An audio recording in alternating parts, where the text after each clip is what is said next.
I'll highlight a specific one, which is Vellore, which is in the south in Tamilnadu.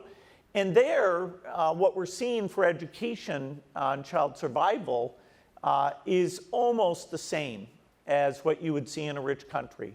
Vellore's in between Bangalore and Chennai.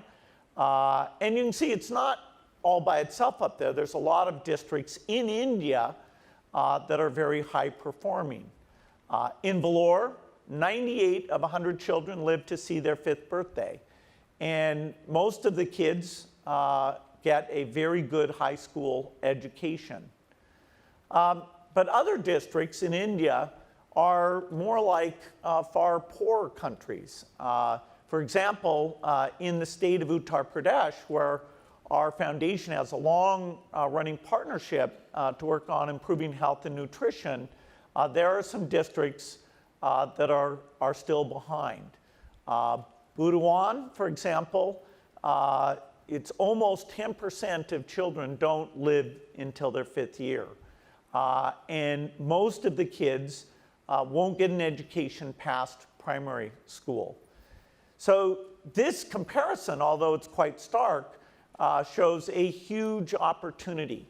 You know, India's committed to take federal resources and focus them on these districts that are behind. And the practices that are going on up in Vellore of the health system and the teacher training, those we should be able to get everywhere in the country. And so this is another dimension that we can drive.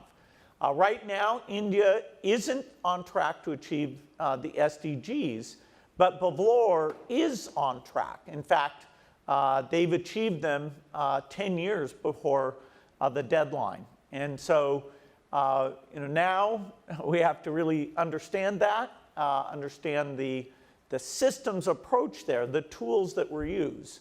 And this is true worldwide. What I showed here for India in terms of the gaps inside the country are also true for other developing countries. For example, Nigeria is a country that I focus on quite a bit, and it shows the same dramatic differences. So how do we go about transferring best practices? Well, last year I talked about innovations like new seeds and new vaccines. And that work continues, very, very important. But innovation isn't